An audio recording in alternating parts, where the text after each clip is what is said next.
What is going on, you guys? It's your boy, the insightful insomniac here, and we're back. Yeah, what is this, episode 27? Yeah, episode 27. Yeah, I've been going to bed later, kind of like I did when I was younger, and I don't know, there's a certain responsibility that you feel like an adult if you go to bed earlier, as if, I mean, I understand there's this whole sunlight argument, which I get that, but at the same time, like, I think, generally speaking, some people, at least, are socially wired to be up a lot later. But I don't know, I've been going to bed later, and I kind of feel like, you kind of feel like shit when you go to bed at like 2 a.m. and then you get up at 10. You know, you got your 8 hours of sleep that you'll get shamed if you don't get. But the fact that they're between 2 a.m. and 10 a.m. is also worse, right? You got to go to bed at like 9 p.m. And, you know, I fundamentally kind of take exception to the, oh, nothing good happens after midnight. Like, okay, maybe we could make that threshold like 3 in the morning. I think after 3 in the morning, there's probably not much good that's happening. Like, I'll admit that, maybe. But like midnight, really? I feel like I wouldn't even have a high school like diploma if I didn't stay up past midnight. You know, like, I feel like there's been so much of what I've done has been, most of my good work, my best work has been between like the hours of 12 and 2 a.m. Like, realistically speaking. And probably a good amount of it's been between like 2 and 4, to be quite honest. I don't know, I just think it's a certain, like, you're kind of an idiot if you're shaming anyone for, why does anyone care, like, what anyone else is doing? Like, if you, like, so adamantly believe that you should be going to bed at 8 p.m., who are you to impose that on anyone else and shame other people for it?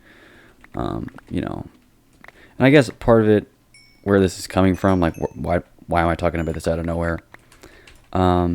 So LinkedIn is one of the social platforms that I'm on, and I mentioned this in passing a while ago, just about like the cesspool that is LinkedIn, I think. And obviously it's super easy to be critical. There's a lot of good things about LinkedIn. There's a reason I'm on it, you know, the whole networking thing, yada, yada, yada, and whatever. But a lot of people just use it as an excuse to, like, virtue signal about how great they are or these great things that they've done, and just this, like, subtle way of professionally bragging. And now that, like, success is a commodity in its own right, everyone feels the need to whip out their dick on LinkedIn and let everyone know, you know, that they were volunteering. Like, you know, it's basically the business head equivalent of an Instagram account, right? So instead of just flashing, like, oh, here's all these, you know, hot women in these cars, like, oh, look, instead, I'm at my discipline and my work ethic and my, you know, all my hustlings on LinkedIn. So it's just a different form in which people can brag about themselves. That's the way I view it, at least. And that, to me, that kind of captures the essence of social media platforms, is they are different mediums in which it's okay to brag about yourself. Like OnlyFans, you're kind of just purely showing off your physical body, right? You're kind of bragging about that. And, you know, depending on who you are and what platform, it's kind of a mixed bag. Like, maybe on Instagram, you're also showing off your body, but then also your money, right? And LinkedIn is just where you're going to show off your, you know, your intellect, right? It's kind of that and like Reddit or something, or Stack Overflow, right? If you're going to shame people for not knowing the answers to, you know, programming questions. You know, because I just think it's funny that Stack Overflow is known for having like a toxic community. I didn't really know that until recently. I met somebody that had worked there, and that was like something he brought up, and I was like, because he was like defending it, and I was like, I didn't know that that was a thing, that like Stack Overflow was a, like, and yeah, I don't generally read all the comments. I just, like, whenever I use it, I just go down to the whatever code that I need, and I'll just read the part that I need. And there was times where I felt like the person responding was a little sassy, but I didn't realize it was like this like platform-wide epidemic that people are dicks on Stack Overflow. And it's just kind of funny to think about. I guess these people are ultimately like the neckbeards of the neckbeards, the ones answering Stack Overflow questions, right?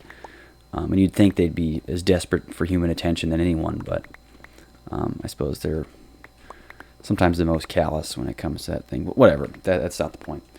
Anyway, I was talking about LinkedIn and how much of a cesspool it's been. And I've noticed there's this whole new brand of influencer now, because my decision to get off the other social media platforms was in some part driven by the inauthenticity of the influencers that were on the platforms, right? So you could freaking Dan Blazerian or something, or some girl who's not even that hot would look ridiculously hot on their Instagram page, and it just promoted this wrong ideology of it. And now that LinkedIn's kind of, I guess LinkedIn and YouTube being the only ones that I'm on, I'm noticing a unfortunate trend in that same direction with LinkedIn, except it's just of a different form now. So instead of showing off, a warped reality of your wealth or your body, it's a warped reality of your like good habits and your career success, right? And there's even just these people that I'm not even sure why. I'm not even sure if I'm following them. I'm not following them. People in my network retweet their stuff. So that's how I see it. It's not like I'm following the David Goggins on LinkedIn or whatever, the equivalent of such. But I'm rather just connected with people that retweet or like or comment on all their stuff. Well, anyway, these influencers, that the only thing they do is they just like post about these like success hacks or something, right? Like if you're not getting 7 to 8 hours of sleep a night, like you're leaving all productivity on the table or something. And then there's stuff about like marketing. It's like if you're not cold calling 8,000 people a day, like you can expect to fail or something. And it's always just kind of this very inflammatory language. It's dramatized to the same extent that it's the same reason I left the other platforms like 5 years ago or whenever I left, was because it was a bunch of bullshit, right? And I'm noticing the same thing on LinkedIn, and it's just a different variety now. And honestly, part of it's even more frustrating because, if you look at some complete head ass on Instagram, peddling a pyramid scheme and taking bikini pictures and photoshopping them, which is not that hard. You at least can take solace in knowing that person's a complete idiot and is often lying. But the issue with LinkedIn is generally these people are, a lot of them have pretty good resumes, right? They're from these higher, that's how they got to following in the first place. That's how they kind of got into the whole, like, I'm going to post these success hacks and tell everyone why, mine worked. And people seem to forget about, like, survivorship bias as a thing, right? So let's say, I make $1 gajillion, right? And obviously I could make $1 gajillion, and then I can make my second $1 gajillion or my next 10 gajillion dollars by telling everyone how I did it so that they could do it. Here's the reality. You probably, to whatever degree you want to say, you probably got lucky if you made $1 bajillion in some way. I'm not saying it's all luck. There's probably some stuff you did to control it. But there's a lot of ways that you could have gotten unlucky and not made $1 bajillion. But then peddling your information as if this like end all be all, I'm right, there's no way this won't work, is short-sighted. And I realize it's easy to like think, oh, it worked for me, and I grew up with nothing, or I was whatever. And it's like it's easy to use a rags to riches story to kind of support this like notion that it can work for anyone. But keep in mind, there's a finite number of, especially if we're gonna call success in monetary terms, which generally speaking these LinkedIn people are. They're just talking about how to make more money or how to build your business or something. There's only so much to go around. The idea that everybody can be a billionaire is load of shit. Just financial, like money, like numbers wise, that just doesn't work, right? You have to have people that it has to be on this bell curve, right? You can't violate the bell curve. And so, like, the first thing is marketing it to everyone is bullshit. That's just wrong. It just doesn't work. It's not realistic. And the other thing is, like, people seem to forget that survivorship bias is a big thing. And I think people even, I don't care where, like, how much you have discounted luck from your calculations, like, you can't remove it. It's still a confounding variable no matter what. No matter where your background is, I don't care if you grew up under a bridge, like, it doesn't matter. Like, you can still have been lucky to make it, I guess, in whatever sense you want to put that. I guess I'm kind of talking about these LinkedIn successfuls, but like, there's no amount of, like, foolproofness to methods, right? You can get 8 hours of sleep every day, meditate for 6 hours, and then write and grind on some journal blog, and, like, you could do all of that. You could do exactly what they're saying, and it would still not work because it's not foolproof. It's just not. And, like, yeah, I understand you can maximize your odds, which that might be what they're trying to say, but I think they don't realize that, like, there's a lot of stupid people that are just going to take what they say at face value as if it's, like, gospel. And a lot of times they don't discount the fact that it shouldn't be taken as gospel. They say this is, this person, like, believes vehemently in exactly what I said to do, and is doing exactly what I said, and they're, like, going to succeed or something. But it's generally just not that black and white. I don't care what your story is. Your story is ultimately anecdotal, and I realize that's all you have to go off of. So it's not like you can, like, remove all the like, you can't make a mathematical example on why you're going to succeed if you do X, Y, Z. But I think just understanding that there's only a limited number of people that can succeed. There's a certain exclusivity to it, no matter what. And unfortunately, that exclusivity factor, I think, at least in my opinion, has a lot more to do with luck, and luck even in the sense of circumstance, right? So, I mean, some people just are in the right place at the right time, right? Some of that's finding the right person at the right time. You're just, all of a sudden, some famous VC investor spills a soup on you as you're working a minimum wage job at McDonald's or something, and next thing you know, like, you're interning for him, and he gives you, what I mean? It's like, you don't, like, that was lucky, right? How am I supposed to control for that? Like, and I think people forget about that when they're telling their story. And I think it's great to share your story. You should. But don't make it like a prescription for everyone else, because it doesn't have, like, the X to Y correlation. It's not a function. That's like this convoluted neural network that, again, has a lot to do with luck. Like, you don't really know. Your anecdotes are not foolproof. So I don't know. It's just frustrating to me to see. I guess I'm not. What am I advocating for? Nothing. I mean, I don't know. I'm just complaining about it. So that's like the whole point of this. That's another thing. Here's what I was thinking about. I think everyone, man, woman, and child. Well, maybe not child, but I think everyone in some form should have some type of blog or something. And that doesn't mean that it needs to have, like, a blog with, like, viewers, right? I think the whole point of the idea behind everyone having a blog of some kind, or a video thing, or whatever, however they want to do it, is that people all have things they want to complain about. Obviously, I do, because I was just complaining about LinkedIn. But they all have these ideas that they want to share. Some of them are really stupid. A lot of them are really stupid. And they just need to say it, right? And ultimately, we have a surplus, like I was talking about last time with the whole listening thing. We have a surplus of people who, like, or not even a surplus of specific people. We have more things being shared than, like, listening ears. And I think what a blog does is it will ultimately give this false perception of listening ears, that, like, someone's reading your blog. But I think just the act of you putting it out there is what makes people feel better anyway, right?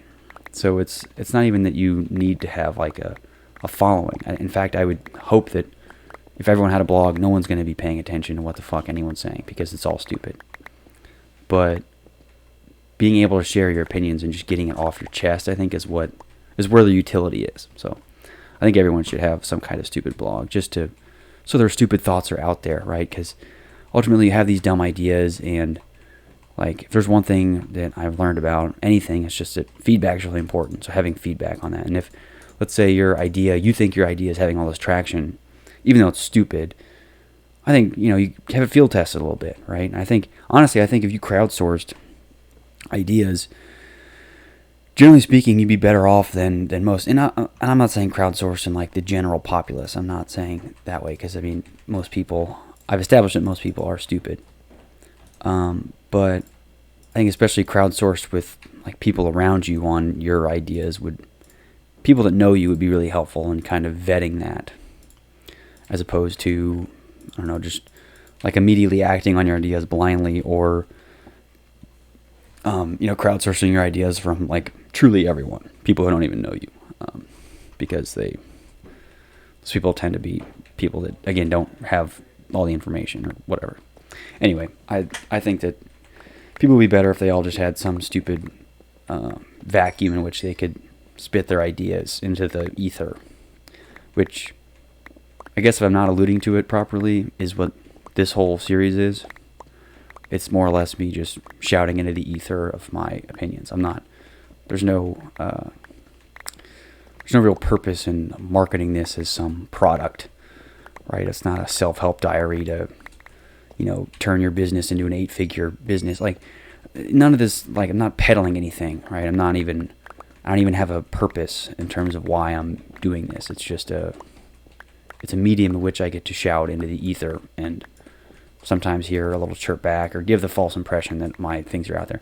Plus, it's just a nice kind of bibliography of sorts that I can look back on at some point and kind of analyze my prior psychology and philosophy on different things. So I think it'll be really interesting to see, and when I'm older especially. And obviously I'm going to probably look back and just cringe at the stuff I was spouting in these videos, but I'm okay with that shame, because you know what they say, if you're not ashamed of yourself, or if you don't recognize yourself from 6 months ago, that means you've grown, or something like that. I don't know, there's some quote that has to do with recognizing yourself and growing or something, which again, I'm not one for these super sappy quotes, but ultimately there's probably some element of truth to that growth, in the sense that if you can stand by all your decisions at all times, you're probably not questioning yourself that much, or enough at least.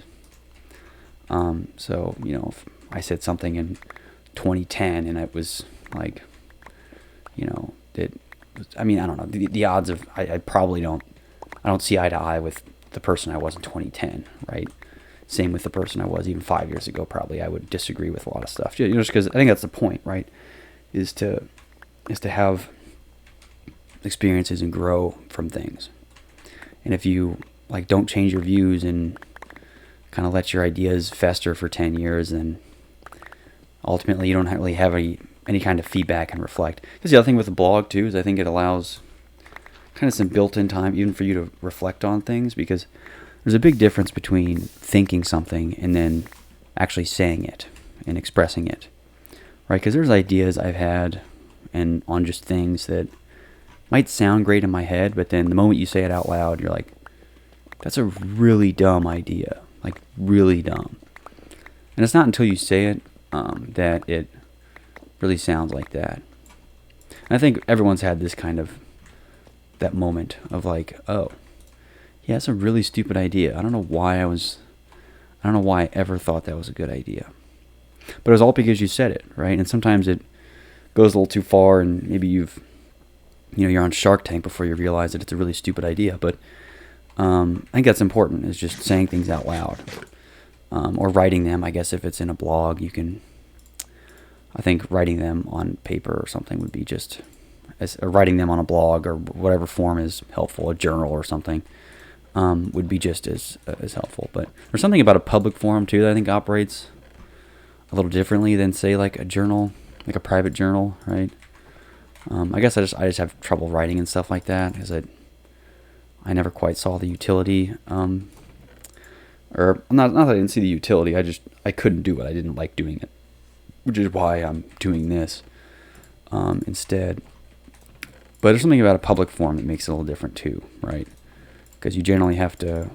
I think you generally think about something more if you know it's kind of going out there, like shouting into the public isn't much. You're gonna think about that idea a little more, digest it, and really kind of filter it before you just shout it into the ether. So, I'm obviously not sharing my craziest ideas on a platform like this, for fear of legal repercussion or something. But regardless, I think there's an element that the public forum is beneficial to vetting these ideas too. So that's kind of a piece of it too. So I don't know.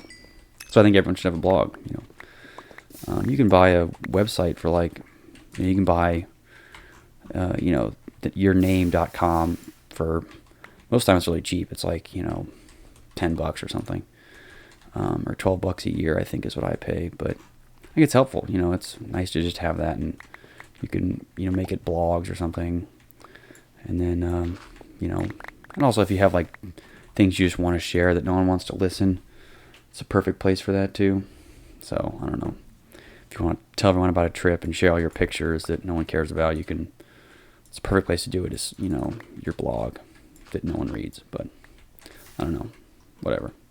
That's my opinion. I think it'd be helpful for people to have that.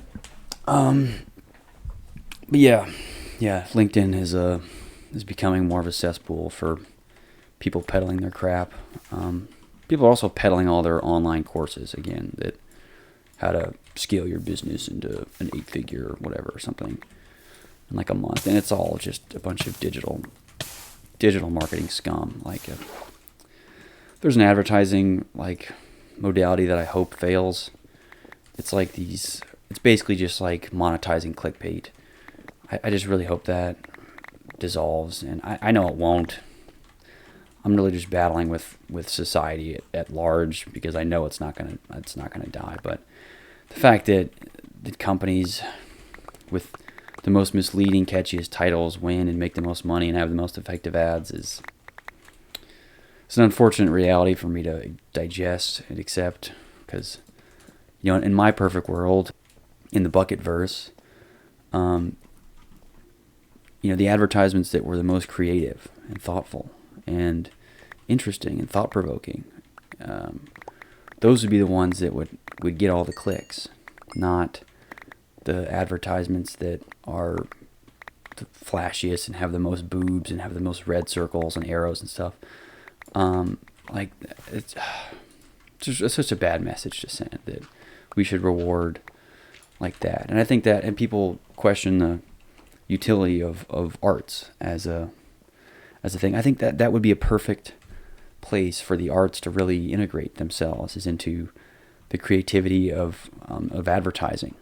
And for a while, that's where they would fit, is they would be in the kind of the advertising space. But now that there's a formula to clicks and monetization, more or less, with just make it as flashy, as clickbaity, as not necessarily purposely disingenuous, but ultimately the disingenuous ads that are the most clickbaity win. There's not a direct correlation between authenticity and getting someone to click on it, right? It's not it's most of it's inauthentic, right? I'm not saying it's all is, but a lot of it's inauthentic, right?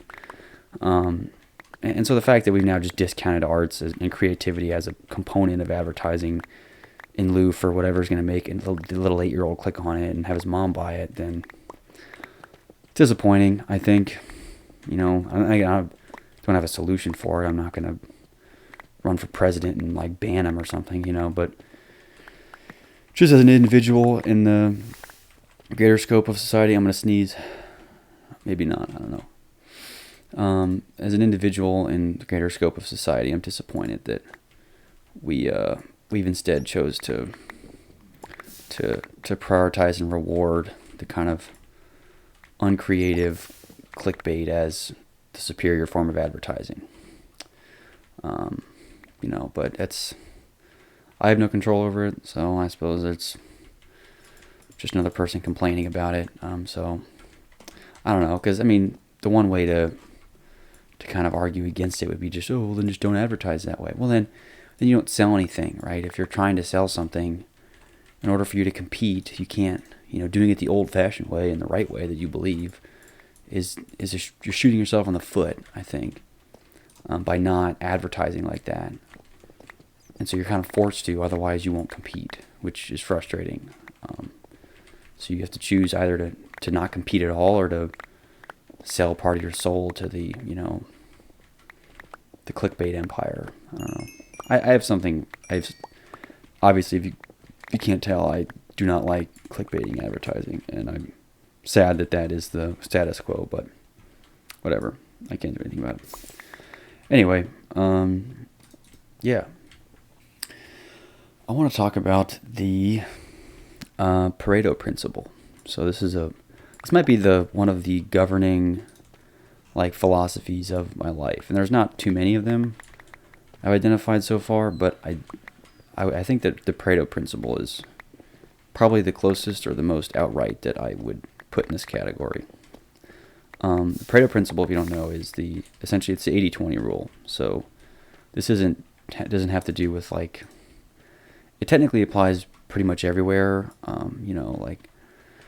The distribution of you wear 20% of your clothes 80% of the time, or 20% of your happiness comes from 80%. I don't know. You could really extrapolate it to anything. I think that's the point, is that they've discovered this 80-20 trade-off in a lot of things. You can look it up. There's tons and tons and tons of instances where this 80-20 proportion is the norm. I probably should have prepared more examples, but I don't prepare that much for these, so too bad. Anyway, I'm bringing it into the light of the nature and nurture argument, because that's another thing is, I think especially if you're looking at, I guess the LinkedIn cesspool probably kind of got my mind on this anyway, but this element of survivorship bias and I'm doomed. I suppose another way of putting this is the black pill versus a red pill type thing, where it's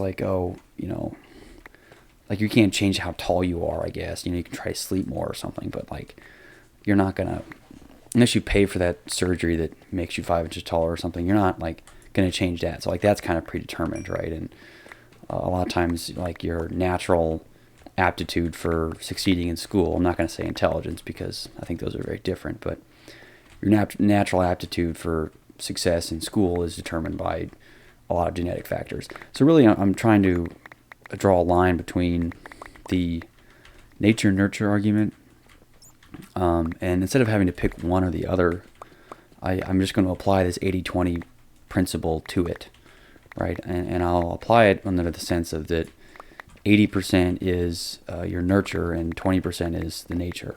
And I realize that for some people that might seem a little high, maybe on the side of nurture, in the sense that I have 80% control over what happens. And part of that is strategic psychologically, because maybe it's not true. Maybe it's 50-50. But I think telling yourself that you have more control over it than you do will ultimately let you take more action on it, I think. So even if it truly is, let's say it's 80-20 in the other way, right? It's 80% genetic and only 20% natural. I think it'd be more beneficial for you to believe that it's 80% nurture, so that you have more inclination to do something about your situation, whatever, assuming it's not perfect. So it kind of gives you this sense of that I can do something about my situation, which I think is important to have no matter what. Whether you are in a good spot, predisposed to a good spot or a bad spot, I think it's still important that you think that you can do something about it no matter what. So yeah, that's part of it. The other part being, the other part being that, I don't even know what I was talking about. I totally forgot what I was thinking about.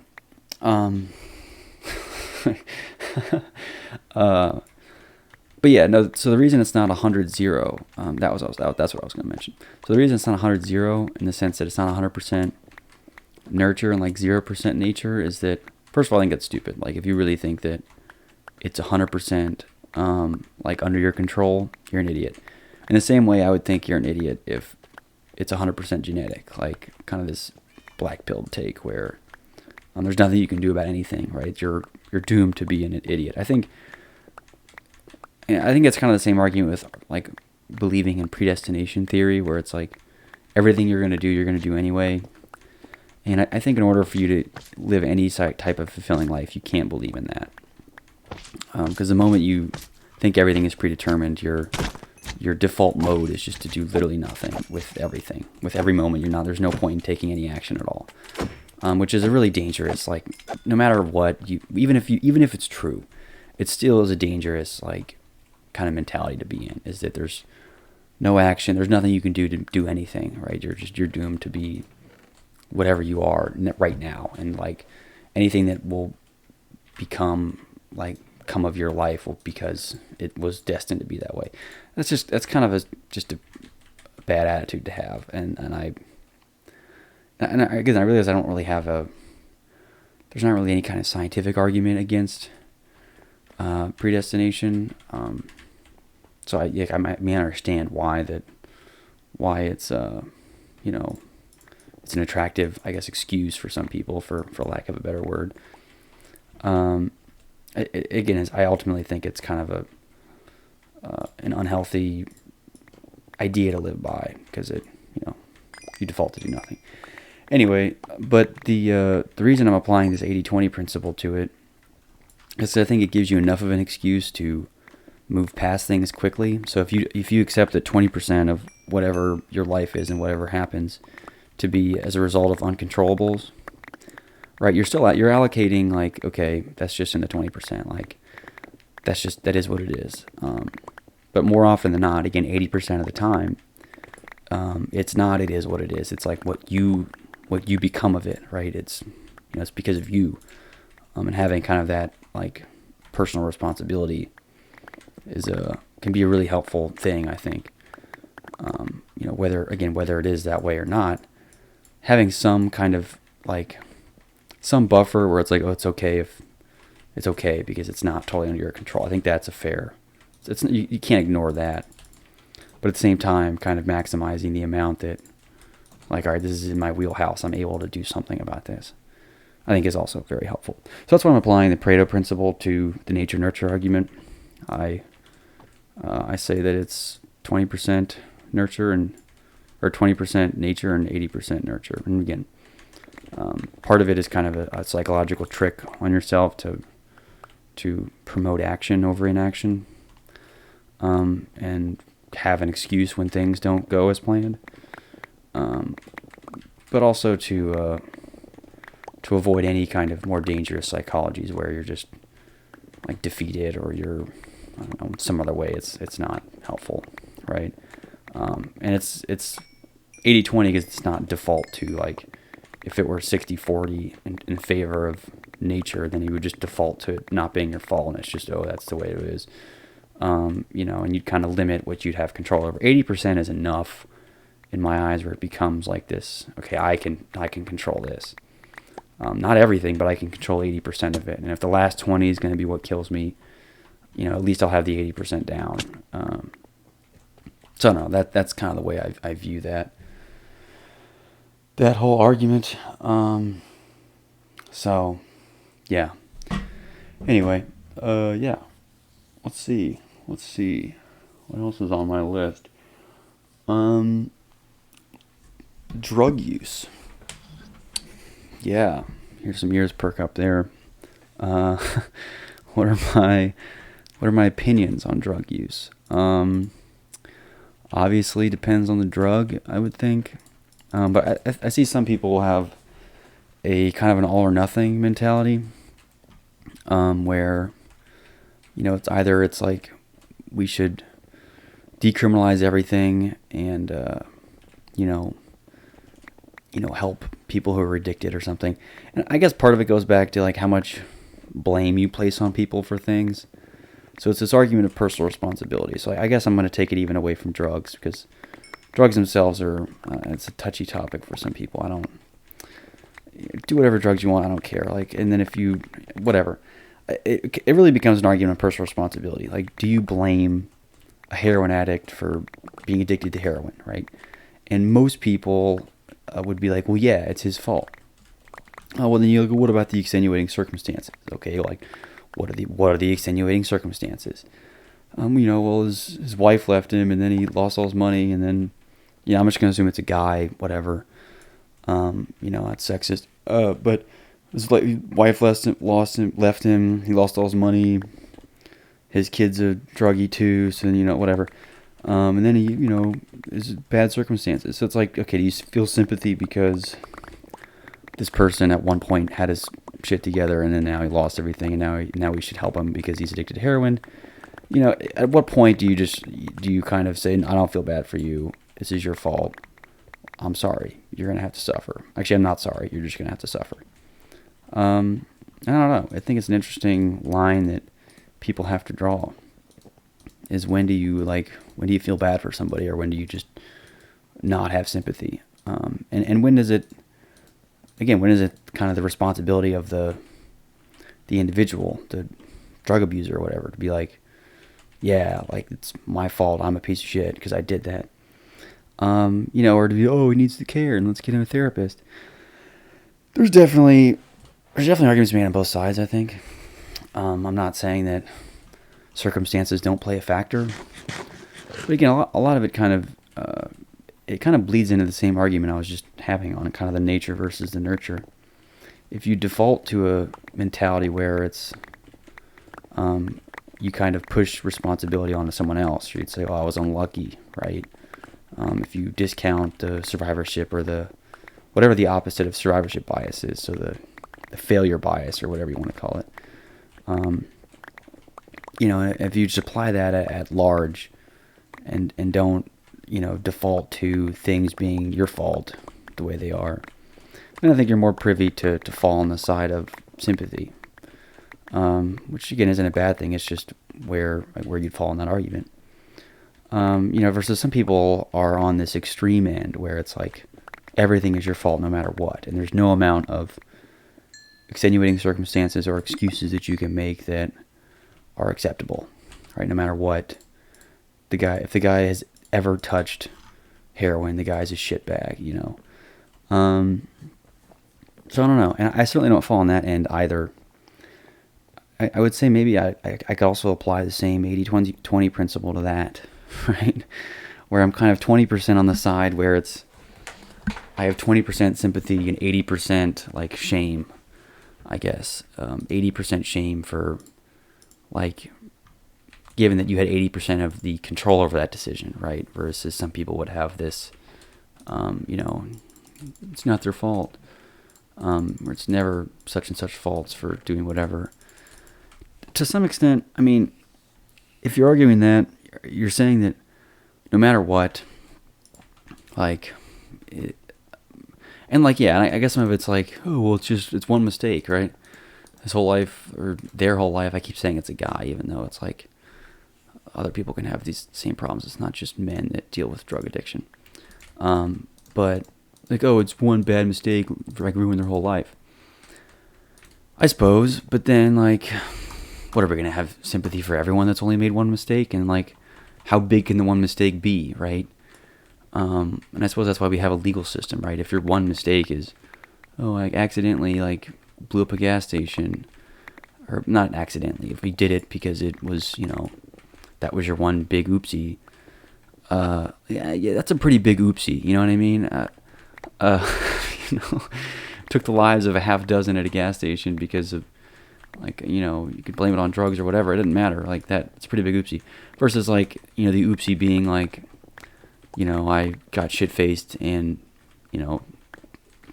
punched a girl's boob at the bar or something. And then all of a sudden, his whole life's ruined. Maybe, I mean, are those on the same level? Probably not, right? I mean, and obviously you can't really equate those, right? But I think some people make the, make the mistake of equating like one mistake with one mistake. Mistakes aren't really created equal, and that's kind of my point, I think. Because I don't think it's equal, right? Obviously, I think most people would agree that blowing up a gas station versus, I don't know, saying something embarrassing at somebody's wedding or something. I don't know. There's like all number of mistakes that I feel like at one point or the other have ruined people's lives, and I think, where and how to equate them is a difficult thing that people have to do, and it used to be kind of all in the hands of the legal system, right? Which, not that I trust the legal system to any extent. Laws are generally not in line with what's good and bad, but for the most part, at least it's more of a equal measuring stick than what we have, like, because if you leave it into the hands of like just kind of society at large or the masses, I would say that's more unfair than like the legal system. I would hope to believe, and I would trust enough in the legal system to think that it's more fair than like a Twitter mob, for example. Versus, is it more fair in like the eyes of the almighty bucket of me? Probably not. I think I would make a more intelligent decision on what's fair and not fair. But ultimately, because you're dealing with not one person on a case-by-case basis, you're dealing with billions or millions and billions of people that you have to have a measuring stick of some kind. I would hope that kind of the operating force behind that being the legal system is better than a mob of Twitter people, or however people do it these days. I don't really know or care. So I don't know. I certainly, think that as the case, I would have enough hope in the legal system that it would be better than nothing. But the fact that like nothing is ever anyone's fault, like if someone makes one mistake, their life can be over. Yeah, I think if you there's a mistake that you can make that theoretically, could really be the end of your tenure in like society, and not in a sense where they just mass execute murder you. I'm just saying like in terms of your like you go to prison or something. So your kind of involvement in society being okay with you as this guy's a normal actor. He's allowed to do whatever.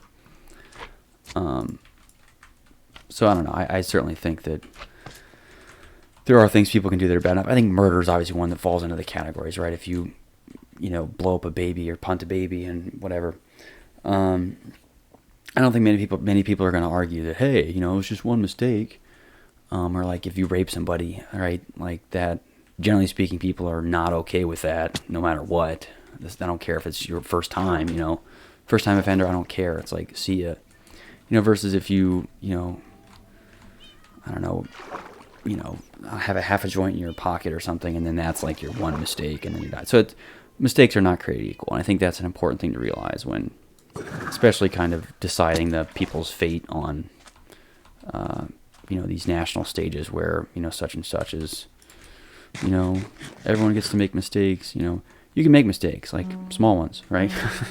The ones that society has deemed small enough to not be worthy of like,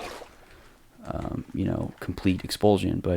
And yeah, obviously they're not applied equally, right? There are people that make mistakes that, the almighty bucket like me would say, that's fine. It's like that's a minor thing. It is what it is, and then society instead rules that with an iron fist and completely upends the person's life or something. And yeah, like obviously it's not applied well in that scenario, like it's wrong, but that's kind of just a casualty of dealing with so many people, right? That's kind of a casualty of scale. That's the way I see it. If we were a smaller society, it'd be easier to be more universal in the way we apply, legal precedents in that regard. But ultimately, you have to do something, and you have to cut corners, and people have to get cut out. And ultimately, it just boils down to like, oh, well, it's not fair. Yeah, and I've said that a billion times. Like, life is totally not fair. For any and it's not fair in both directions. People, some people just literally are just better than you naturally, and it's just not fair. There's plenty of people. I mean, like, just born if you're born as Shaq, who's 7 feet tall, like, and you want to compete with him in basketball, it's just not fair. Like, he's literally just better than you. Like, I'm sorry. There's not really anything you could do otherwise. I mean, you can practice, but, like, good luck. I think that's just an important thing to keep in mind. So you're not going to be able to control, like, what's truly fair and just in that. And I think people get caught up in the sense that, it's not right, or it shouldn't be this way. It's like, yeah, there's probably a lot of things that exist in that area, but especially as an individual actor, there's really nothing you can do about those instances where it's, unless here's what I recommend. Start a blog. Complain about it there.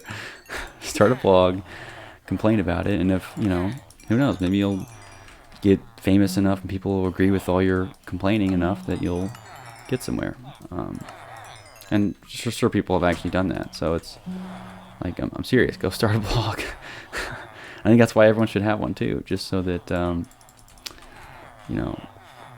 that those times where you need to voice an injustice of some sort, you have an avenue to do that is maybe more constructive, I'll say, than I don't know, some more violent ones, I suppose. But yeah, everyone should have a blog for that reason, so they can all voice their grievances into the ether and feel better about it just for a second. Because ultimately, most people that are pissed about some topic, they don't do anything other than just like be pissed about it. And I think, and I'm not shaming people that are just mad about stuff to be mad. That's fine. I think it's kind of a normal thing. People just like to be mad about stuff.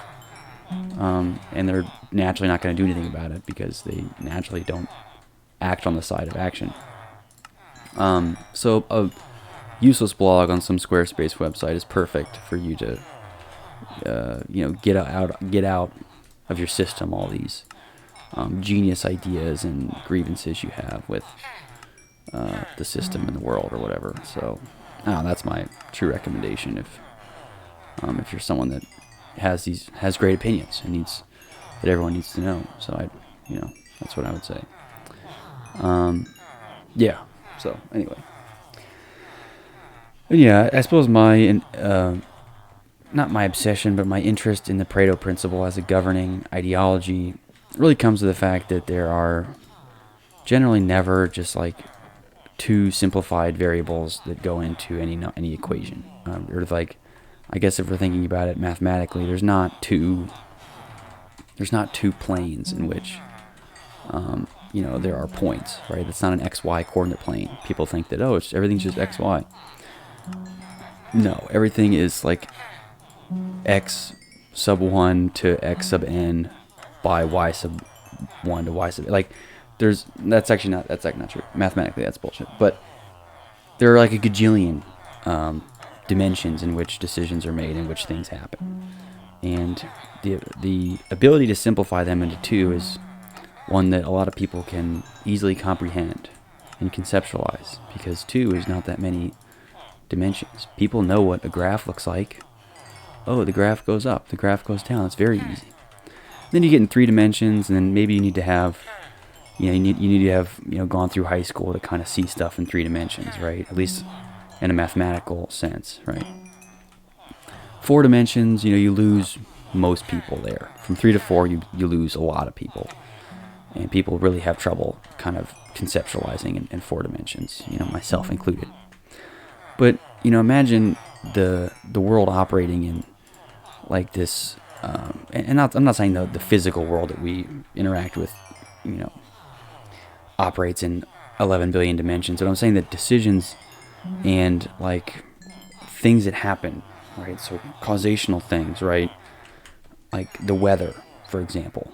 That's not a two-dimensional thing. That is like a quadrillion dimensional thing. There's so many variables that go into that. X, Y, Z, A, B, C, D, E, F, G. Like, when people simplify it to, more. Whenever my dog takes a piss on that fence, it starts raining. It's like I realize that it's easier to conceptualize the two variables there, right? It makes sense for you, but you have to understand that there are more variables than you're able to comprehend that go into that equation, right? Your dog taking a piss on the fence, unfortunately, has probably nothing to do with the weather. So, and it's okay if you want to say it as a joke, like, oh, haha, every time my dog pees on the fence, it seems to rain. It's funny, but don't create an entire political or scientific agenda based on that notion, right? Studying your dog Rudy and the rainfall in the Midwest. Please, I actually encourage you, go research that at an institution. See if you can get funding. I'd be curious to see if you could get funding. My point in saying that having some humility to even if you are an intellectual, let's say, obviously that was kind of a more rural example. Even if you take a sophisticated example where you have a degree from somewhere that all of a sudden qualifies you to say stuff. No matter what, I think people, more often than not, should defer to a judgment on a basis of humility more than anything else. So assume that it's more complicated than you'll ever understand. I don't know, you don't know, none of us know anything.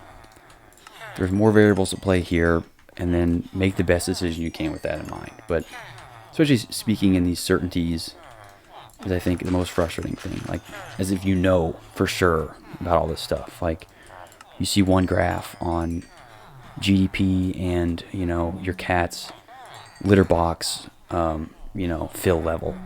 And all of a sudden, you're equating your GDP with litter box. And obviously, I'm being crude here, and the examples are pretty ridiculous.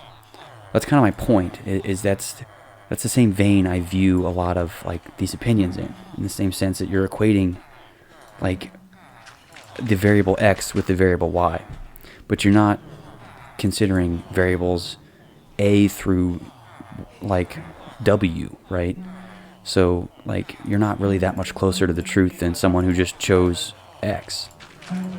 So, I don't know. It's stupid. Anyway, I'll wrap it up there for today. So, if you enjoyed this, leave a like. Don't forget to subscribe or whatever. I don't fucking know. Subscribe if you want. I don't care. See you later. Peace.